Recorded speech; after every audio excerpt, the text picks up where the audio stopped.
Hi,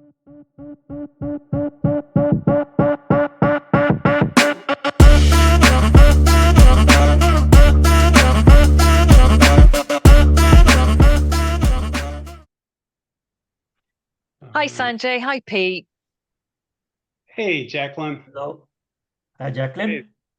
Good to see good. you. Good to see you. Now, you guys know each other, right? Oh yeah, Yes. yeah. We've known each other for quite some time. I mean, we've crossed paths a number of times over the years, and I've always admired Sanjay. And he's a technologist like me. We've spent Sanjay, you've spent your whole career in research and development as well, right? I mean, Pretty much, pretty yeah, much. talk a little bit about your background, and then I'll do the same. Yeah. So I grew up in India, had a fortune of going to the Indian Institute of Technology in Kanpur. I got my undergraduate degree, and that was quite a while ago, mid 80s to late 80s, we're talking, and came over to the US to do my graduate studies. Did my master's and doctorate in chemical engineering from the University of Rhode Island. Went to MIT for a year as a postdoc. Then I worked in R&D in various companies, Cabot Corporation, Celanese Corporation, Georgia Pacific, Diversey, some of the big ones, and some small companies as well, and worked primarily in materials, nonwovens, fibers, bio-based materials, polymers, high performance engineered fabrics, etc., and worked in wipes, consumer products, industrial products, and last 5 to 6 years I've been working specifically on bio-based materials and particularly mycelium-based leather. I had a lot of insight and Ah.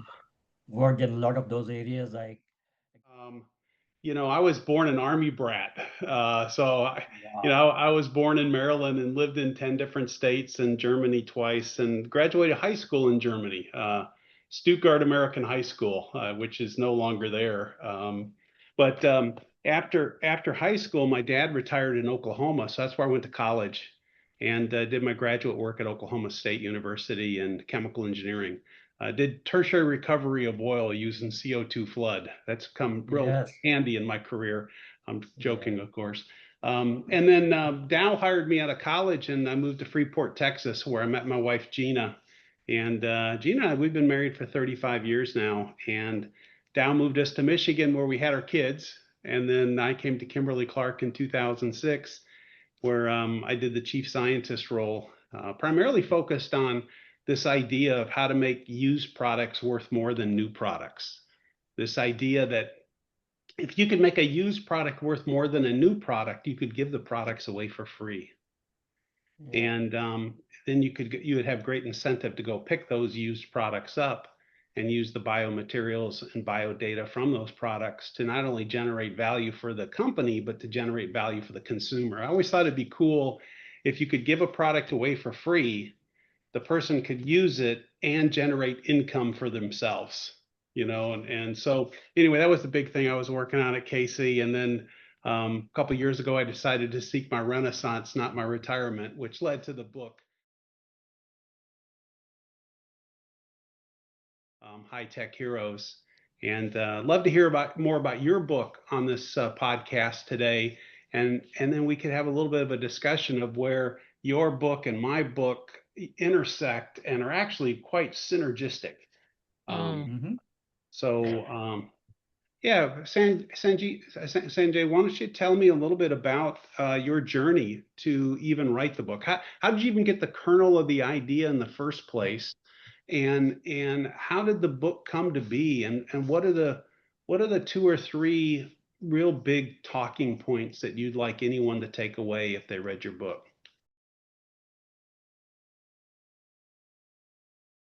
Sure, I'll be delighted to. By the way, I've read your book several times. You wrote a hell of a book. It's extremely well written and very educative, and there's a lot of great ideas which I like about this industrial symbiosis.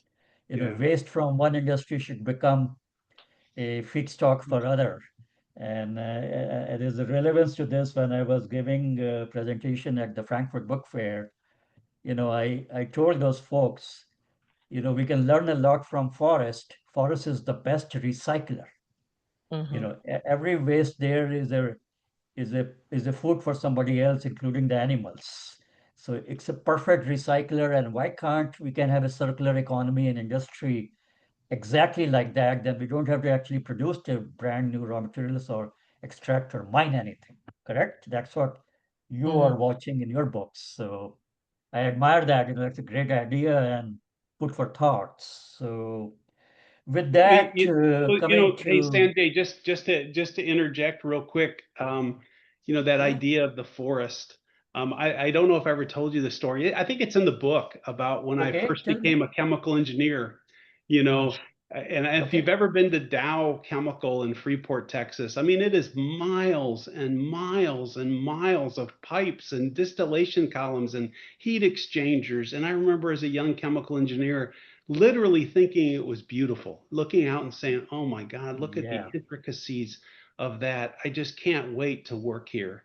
And yeah, a few years later, I went to the Business and the Environment. Prince Charles had this program at Cambridge I see. called, yeah, so his Business and the Environment.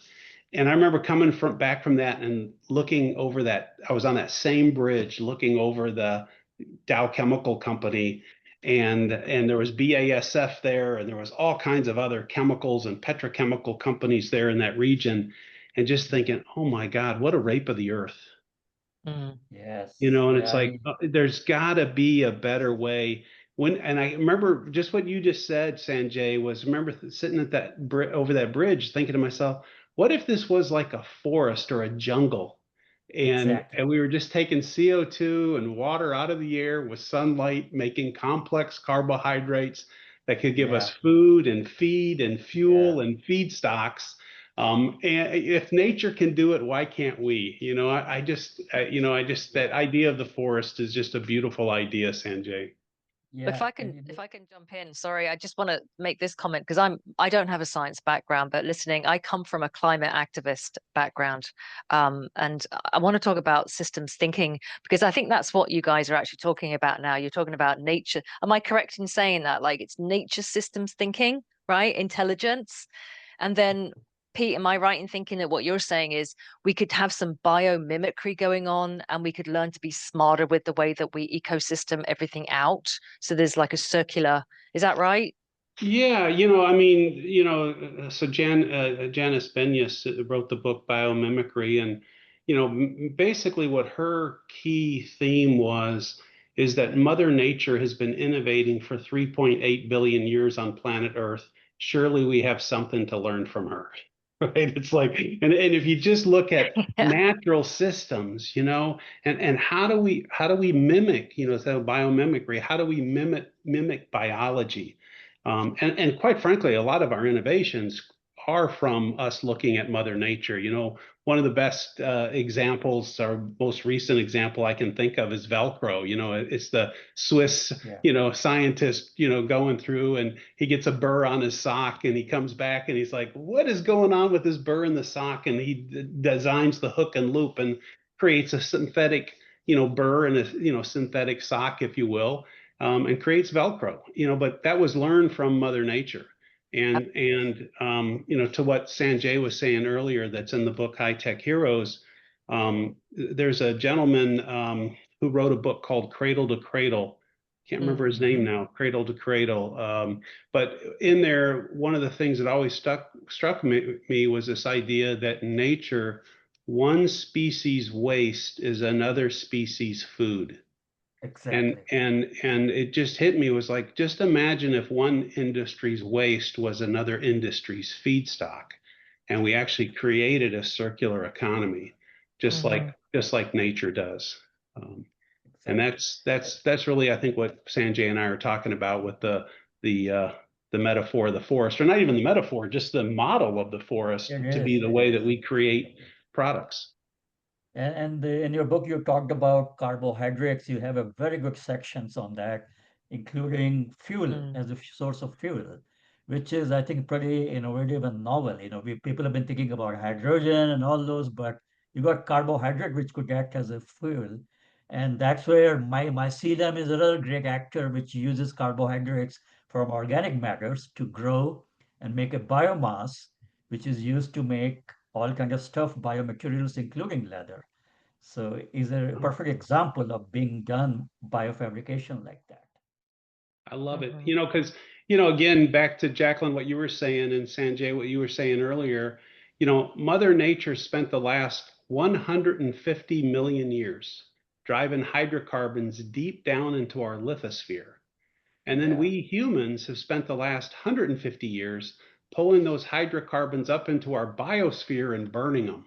It's Yeah. like correct. who would come up with that, And so, I always love this quote that the Stone Age didn't end because we ran out of stones, and the petroleum age won't end because we ran out of petroleum. It's because we found a better way. And I think that better way is to move from hydrocarbons based on petroleum to carbohydrates based on plants and microbes. And if we can make that shift as a species, it would change everything. Mm, Yeah. that's fascinating. Yes, yes. So coming back to the question, Pete, you asked me. Yeah. So, I go to India every year pretty much, and I'm aware with all the digital renaissance which has happened over there. Hmm. Thanks to Prime Minister Narendra Modi, 15, 20 years ago, they started with a unique ID called Aadhaar card, which is like a social security number, and the biggest revolution in India is the phone. You know, the Mm. Yeah. the big thanks to the 5G cost being lowered, much lower available from this Ambani billionaires company Reliance. So there are about 1 billion phones over there. Can you imagine that? And Wow. everybody does their banking, their payment. Nobody carries cash. Even the vegetable vendors, they have a QC code. They scan, consumer scans the phone on the QC codes. Money goes from his bank to the commercial bank. You know, it's so amazing when I saw all these things. And I used to go all this and see and then realize that not many countries in the world are as advanced digitally as India has done it. Then obviously in my career or progression, I have always worked in the area of sustainability, green materials, bio-based materials, and all that. I've been involved in sustainability and all those. So, I always been thinking about CO2 removal, and actually, I founded the company Decarbonization LLC about a couple of years ago based on that. Mm. And then I started connecting some pieces, and my real awakening happened when I came across in Switzerland and Scandinavian countries, there are credit card. I think Doconomy is the company I can think of. They have a credit card which tracks the carbon footprint, every transaction in Switzerland. And the moment that CO2 footprint is exceeded, the credit card stops being accepted anymore. And that limits the user to be very cognizant and be very thoughtful and mindful of their consumptions habits. I mean, the reason is that there's already a carbon footprint calculation associated with the products and services in Switzerland, which is yet to be done in India. But they thought of a credit card, which they call it, I think they call it Doconomy or something like that. I mentioned this in my book. And that's where the idea came to me that if there is a credit card which can have some features like this, why not to have a similar digital virtual card or a physical card in any particular country where there is a digital system already in place where any transaction which is being done, regardless of credit card, debit card, or even phone driven, QC code driven, every transaction is associated with the carbon footprint calculation embedded and brought to a central database, which happens to be in India UPI, Unified Payment Interface. That's where the biggest revolution which has happened in India. And the moment I made that connection, then I thought India could be a good place to experiment something like this. Then I thought even further, you need an organization to handle that. Then Carbon Authority of India idea came into pictures. Then the India which badly needs certain jobs came into an element, because when you have authority of India like this for carbon, then you'll create jobs, you'll have digital meters, smart meters, and above all, it will be incentive and a kind of a little carrot and a stick on the back. People will think about before consuming anything. Do I take my car today, or do I take a metro ride, or do I take a EV, or do I ride share? Or do I, for example, in US, when we buy any Google flights I use, when I buy airfare, if you notice, there's always a CO2 footprint written there. And it talks Hmm. about the other flight available, which is at a lower footprint, will cost you more.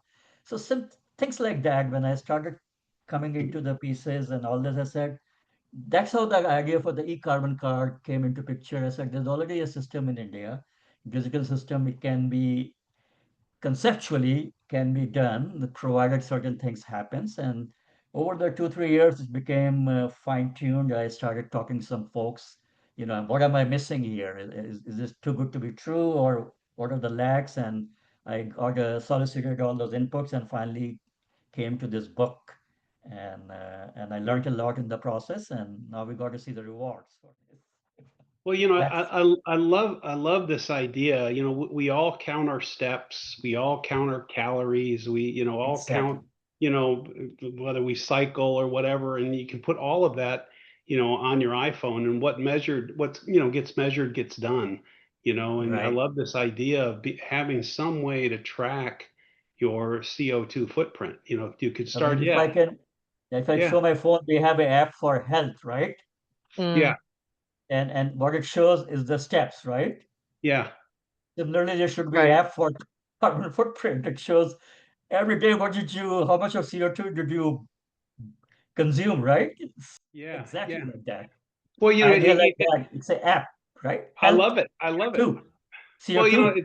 it's kind of like these calorie apps, but you measure your calories before you eat the meal. It's like, okay, I could have this or I could have that, and it's like, oh, Exactly. darn, I'm gonna only be able to have this. And to have that information, I mean that, Yeah, W. Edwards Deming said there's no substitute for knowledge, and right, all knowledge right, should be used to make prediction, to make better decisions, to have better outcomes. And that's right, what's beautiful about what you're talking about, Sanjay, is it gives the right, power to the individual so they have the knowledge they need to make a better decision, to actually make a better world. And I think right. something like that, one of the groups that I'm really focused on is Gen Z, but I think it's true for every generation. I mean, every group of people at any age could benefit from that. But I do think that Gen Mhm. Z, kind of feels like they're kind of left holding the bag. The boomers had a great time and put all the Yeah, CO2 into the atmosphere, and now they've got to live with it. And so how do we give them the tools to not be anxious but to take action? And that's right. what you're talking about, which is really empowering. Yeah, I I mean, really the whole, like, yeah, yeah, sorry, if if I I could can just say, say, because I've sorry. read your book, Sanjay, and I've read Pete's book too, High Tech Heroes. I love that this correlation that you both share, which is incentivizing real change using data and innovation, because there is a disconnect amongst a lot of people. They hear terrible news about climate change, and then the innovation or the solutions can seem really abstract. But what you're both sharing, if I'm correct, is that if we use real data, we come together and we take ownership, then we can drive real change, like now, which is when we need it. Yep. Yeah, it's all Yeah. about ownership and accountability. And when it affects you personally, so the steps we take, the calories we eat, we care because it affects us personally and we become accountable. The same mindset should be there about our CO2 consumption. Let's take ownership. We are accountable for it. And by taking ownership, we can help the whole bigger piece, the bigger picture, the whole nation, the whole earth. We will stop so-called raping our earth, as Pete Yeah. said that in the book Wait, as wait, well. And we well, need to well, do that.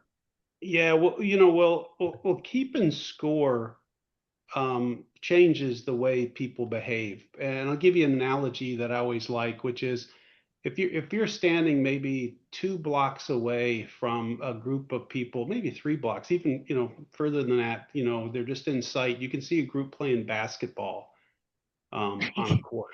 Yeah, And the question is, can you tell whether they're keeping score or not? right. And you can, I mean, if they're just kind of messing around, and there's Yeah. no intensity, they're not keeping score. But if you see that intensity on the court and people are playing with precision and, really taking ownership of the game, you can tell they're playing, keeping score. And it's kind of like what you're talking about with CO2. I mean, if you're not keeping score, if you're not measuring it, then you're just kind of willy-nilly through your day on how you're utilizing, burning CO2. And so Yeah. I think that's great, but the other thing too, I think I'd love to get your perspective on is even if we stopped all hydrocarbon use today, never used another drop of petroleum out of the ground, and we could create all of our products using carbohydrates, it would take centuries for the natural system to pull the CO2 out of the atmosphere and get us back to pre-industrial levels of CO2 and temperature. What do you see as some of the best ways to do carbon capture or carbon reversal? Right. And maybe if we made all of our food, feed, fuels, and feedstock from carbohydrates from plants, maybe that answers the question. I don't know, but I'd love to Yeah. hear your thoughts on that question. Yeah. I'm glad you brought that up. That's a very topic I'm very passionate about, and I've spent a lot of time researching. So as you know, we have reached what 420 ppm of CO2 in our Yeah, atmosphere right now, and pre-industrial we were like 150, 160 or something.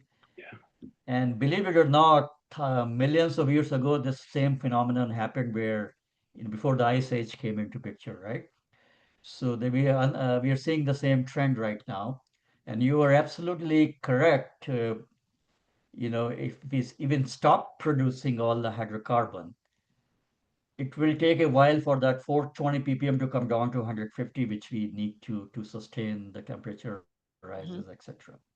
And if you remember, every year, Bill Gates books talks about it, how much of carbon we absorb, our oceans and nature absorbs and versus what we produce. The delta is a plus 54 gigatons of CO2 per year, right? That's what people talk about. Net zero means that delta becomes zero. At least we Yeah, stop producing and consuming the same amount at the minimum. right. But even if you do that, that leaves that so much of CO2 in the 402 ppm that will take even hundreds of years to come down. And that brings your excellent question. Unless we, beyond net zero, unless we bring that down, it's not going to help us, even for our generation Z, when they become old, forget about us. So to do that, there are a lot of technologies which has come, not nature's derived, but man-made, like DAC, direct air captures. yeah, There's a lot of startups have happened which are sucking up air. Then they have amine solutions through which they go through and CO2 is absorbed. There's like startup companies in Ireland which is doing that. There's a bunch of technology. Unfortunately, the cost of that is roughly $500 to $800 per metric ton of CO2 removed. And unless there is a CO carbon tax of that amount, people are not going to use it. So, but there is innovation going on how to, DAC, then there is a carbon capture and utilization. For example, captured carbon could be embedded into cement during the clinkering process and all that. Right. I think you touch upon in your book. Hmm. But those are still small things. So the real innovation will happen when the cost of CO2 removal from the atmosphere or capturing comes down to $100 or per metric tons or less, then it's become economically viable. Having said that, to stop using the hydrocarbons fuel right now, for example, it will require having an alternate source, such as carbohydrates or others which can be done rather cheaply, or using materials, bio-based materials and all those things. But that will produce only the carbon which is going to be produced in future, remove the carbon which is going to produce in future. Removing something from the atmosphere, I think, as you mentioned, there is a startup company in MIT which is working on creating a synthetic leaf. Oh yeah, yeah, yeah. You know that, right? Yeah, Dr. By Nocera. Yeah, Dr. Nocera, exactly. Dan Nocera. Right. Yeah, So artificial relying photosynthesis. on forest is one thing, but we can Yeah. create our own mini leaves and synthetic leaves in forest, which will, if the Yeah. cost comes down, people can plant that. It's also in a very similar way, Pete, is, coral reefs, right, which are decaying due to acidification. So I was just researching ahead of last night, ahead of this webinar with you, and I came across an idea which is amazing. Coral gardening and microfragmentation. Mm. Healthy coral fragments are grown in underwater or onshore nurseries and later attached to reefs, accelerating growth rates 20 to 50 times faster than natural recovery. Yeah. Wow. Wow. So Yeah. things like this, they'll add of ocean's absorption Hmm. power of CO2. So nature can help if the ocean can come back to the more alkaline level which it was before. It will absorb more CO2 from the atmosphere, which is Yeah. Hmm. stopped doing that. That will help us a lot. Obviously, reforestation, regeneration, agricultural, stop tilling soil, all of those Hmm. ideas which are there, they are going to help us bring the CO2 from the nature. And obviously, we have ocean cleanup issues with microplastics are contaminating. There is something else to think about that may or may not help with the CO2 removal from the atmosphere into ocean, but certainly can stop producing. So there are solutions available. I think we are at the cusp of innovation where next few years, maybe some dramatic technology innovation might bring the cost down enough for industries to be naturally taking up the efforts to start doing that. Then we have green steel. People are looking into that. Right. Yeah. Then petrochemicals. I went to some conferences where Dow actually has taken the lead. They have figured out a way to recycle almost any kind of plastics and convert into monomers. There's a technology going on. There's NREL funding in that.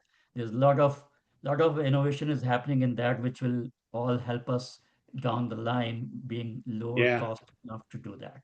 Well, I always thought it'd be, yeah, if you could unzip polymers back to their monomers, then Exactly. you could, imagine a day where you could 3D print your shoes. And then at the end of the day, you could unzip that into a monomer or back to a base polymer that could then be used to 3D print a different pair of shoes with the same Right. material. You could wear a different pair of shoes every single day, all with the same material, just because it was 3D printed over and over again. I mean, that's, Yeah. that kind of idea, I think, is a big idea. The other thing too, just real briefly on Dr. Nocera, he's the gentleman that Yeah. invented the artificial leaf. He was at Correct.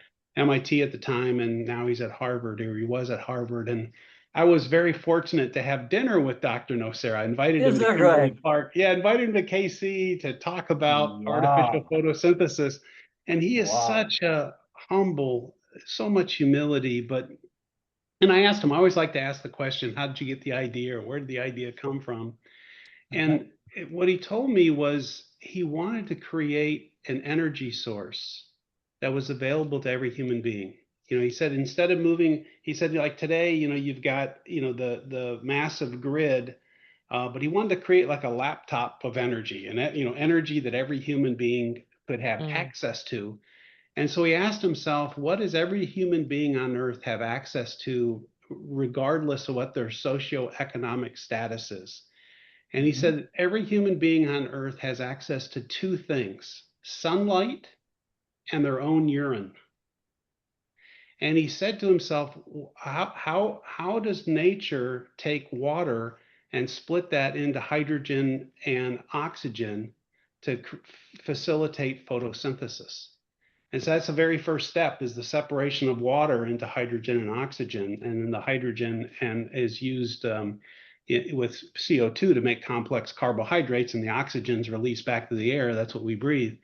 And so what he ended up developing was this catalyst system that when you put it in urine or a puddle of mud, puddle with mud in it, or the ocean or pure water, and sunlight hits that catalyst system, it creates hydrogen and oxygen, splits it into hydrogen and oxygen. And then once you have the hydrogen, you can combust that with oxygen to create pure water. And so that was, in our conversation, what hit me was this idea of, if you could use photosynthesis, imagine having artificial photosynthesis in every city in the world, where you just use whatever water source you have available to you, including sewage. And you could hit that with sunlight to separate it into hydrogen and oxygen, combust the hydrogen locally to turn a turbine to create electricity. Then you get abundant electricity, you get pure water, and you reverse global warming. And I just remember thinking artificial photosynthesis was one of the biggest ideas I had ever heard of before. And it started with such a humble idea of giving every single person on Earth access to energy, using what they have access to, no matter what their socioeconomic status was. And that's really what I think of as humanity-centric innovation. It's solving a problem with exponential technologies and new business models. And Dr. Nocera's idea of artificial photosynthesis probably captures that maybe better than any idea I've ever heard. Perfect. Yeah, exactly. Yeah. Very, very insightful there, right? I mean, same thing about potable water, drinking water, right?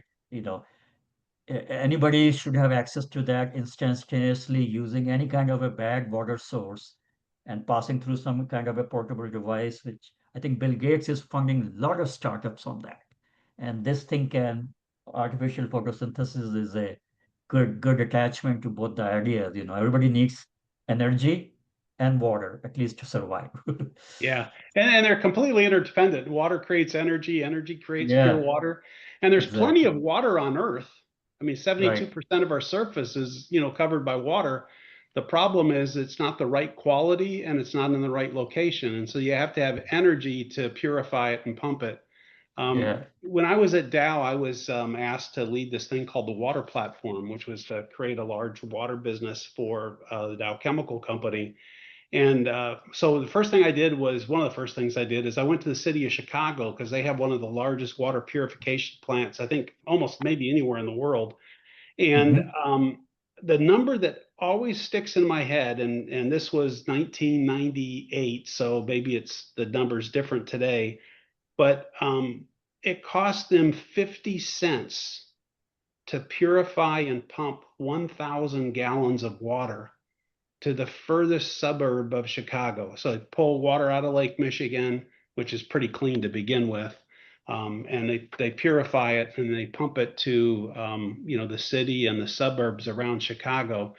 50 cents per 1,000 gallons. And I remember thinking to myself, why in the world are we buying bottled water at $4 and $5 a liter when it costs 50 cents per 1,000 gallons to produce it? Yeah. It's just amazing that our mindset has shifted from just drinking the water out of the faucet, which is perfectly fine, or the Yeah. bubbler, as they call it here in Wisconsin, the water fountain, Right. to these bottles, in plastic.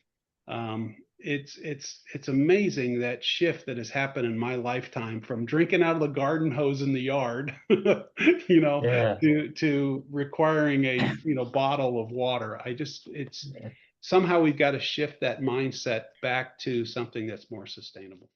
That's great. What were you going to say, Jacalyn? I mean, Sorry. yeah, no, not at all. So my perspective is this: when we talk about human innovation and the technologies and all that stuff. I think of the indigenous peoples and their approach to how they live sustainably.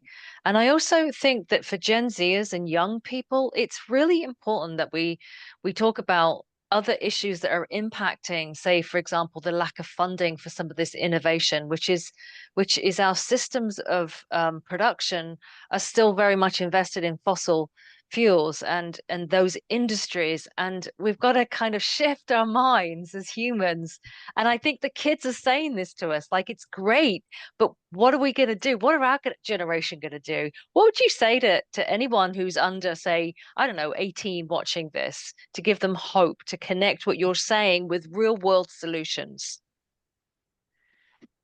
Yeah, for me, one of the things that keeps hitting me, and this isn't exactly what you're talking about, Jacalyn, but one of the things that keeps coming back to me is that once artificial intelligence exceeds human intelligence, which it will, we're going to find that EQ is more important than IQ. And when I talk about EQ, it's not just the emotional quotient, it's the ethical quotient, it's the empathetic quotient, it's the envisioning quotient, it's the entrepreneurial quotient.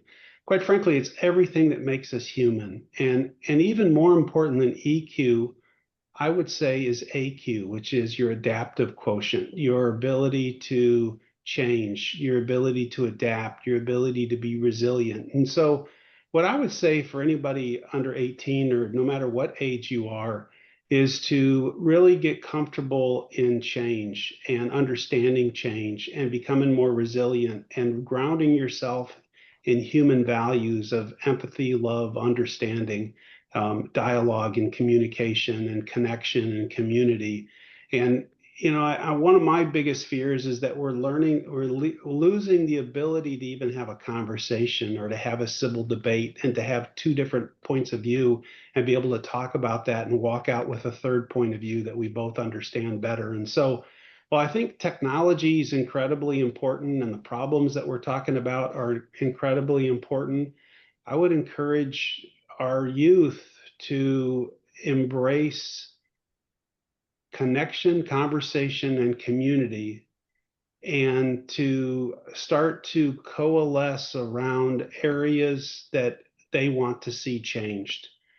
And I think that's one of the greatest powers on earth, is that every revolution in human history started with two people talking.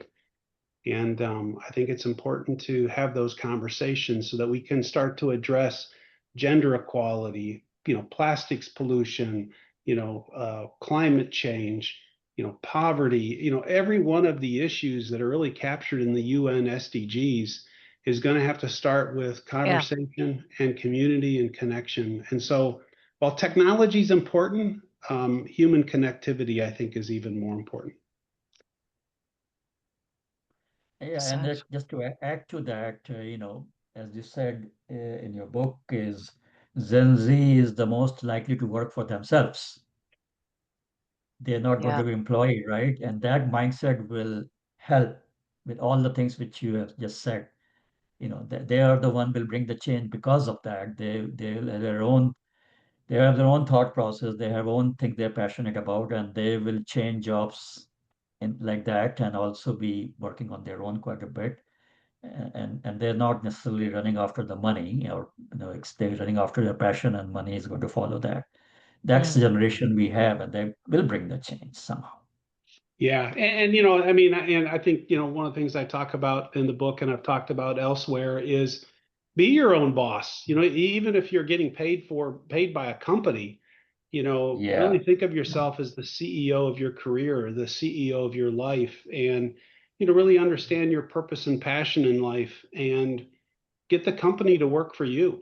I think that one of the most important things that we can do is have a purpose and passion in life. And as long as it creates value for all the partners in your life, pursue it. And Mm. I think that's one of the opportunities, is be your own boss. right. I love this idea that nobody has to change for me to be happy, right? My parents don't need to change. My boss doesn't need to change. Nobody on earth needs to change but me. And Yeah, I think that's so empowering for a person to embrace, is that right. nobody needs to change for me to be happy. And And I like your curve which you have, for value creation. You absorb most of your life. The value is being given to you. You are burning your values, and later on, when you start creating values, and I bet Gen Z will be shifting that curve towards the left quite a bit. Yeah. Yeah. No, You, yeah. So, yeah, you can superimpose another curve which is left for Generation Z. That's what's going to be happening, I think. yeah. See, yeah. Yeah. Yeah, it's these S curves in life. The first one is, Yeah. I always call struggle to success. No matter how difficult something is in life, if you persevere, you eventually hit an inflection point with a little bit of effort, you're successful. But the fulfillment that you feel from that success begins to wane. And there's a second S curve, which is service over self to gain greater significance in life. And I think the first S curve is all about adding value to yourself, and the second S curve is all about adding value to others. And I just think I think it's a natural progression in life. I don't know, maybe not, but that's at least Yeah. what I'm trying to pursue, is greater significance in my life. Well, you talk about reaching a billion and making that kind of impact, like reframing what it means to be a billionaire. And I think that's very appealing to Gen Zers who have more value placed in impact than they do in income, actually, by the stats that are coming out. So, do you want to speak a little bit about that, Pete? Yeah, yeah. I mean, I really do believe that we all can become billionaires if we quit defining a billionaire as somebody who accumulates $1 billion and start defining it as somebody who helps 1 billion people. And I think there's three ways that each one of us can become billionaires. One is, using humanity-centric innovation to create solutions that impact 1 billion lives. That's one. Two is just think about impacting others, who then impact others, who then impact others, and just the geometric progression of that can actually touch 1 billion people. But the third way is to think multi-generational. I mean, Jacalyn, you mentioned it earlier about indigenous people and thinking about how what we do today can affect the seventh generation. And if you think 7 generations in the future, not only could you be a billionaire, but you could probably be a trillionaire and affect trillions of lives by the choices that we make today. And so I think that's really important, is that question of, are we going to be considered good ancestors? 7 generations from now, when people look back at us, will they say, hey, those people created the next Renaissance? Or will they be like, those people created the next Dark Ages? And really, the choice is up to us. The decisions that we make today can affect 1 billion lives today and trillions of lives in the future. So I guess my advice to you is, go on, become a billionaire, because you can do it. Exactly. That is an inspiring. Nothing is. How can people get involved with your work, both of you respectively, if a young person's watching this? Yeah, for me, I would say, go out to www.hightechheroes.ai. And on that site, you can download a free chapter of my book. You Hmm. can connect to our social media on Discord and TikTok and YouTube. You can send me an email. You can set up time on my calendar. So that's probably the best way, is www.hightechheroes, all one word, .ai. Great. Yeah. Sanjay? Yeah, likewise for me, all these Gen Z obviously are going to be much more sensitive about day-to-day lives, their habits and things like that. But having said that, I do also have a website which is in works. You can reach out to me via www.sanjaywahal.com, and then also www.decarbonizationnllc.com. I'm already mentoring some startups who are looking for ideas and Mm. handholding, etc. There's a company I'm going to visit when I'm in India. They are making leather from, I think, banana stems after it's harvested, and they asked me to help them out. So I may visit Hmm. Kolkata and see how they're going. But I think the very good synergy between high tech heroes and eCarbon card and Yeah. our both of us non-linear thinking, connecting the pieces. And the best thing is Gen Z is extremely digital savvy. They will love those ideas of connecting digital piece on the phone with all the mindset of high tech heroes, and eventually my next book is all about quantum thinking Gen Z is a perfect example of those. They will adopt Hmm. this quantum mindset. So those are some of the ways I think they can get associated with me as well. Right. Great. And we'll put that information in the show notes as well, for those watching this interview.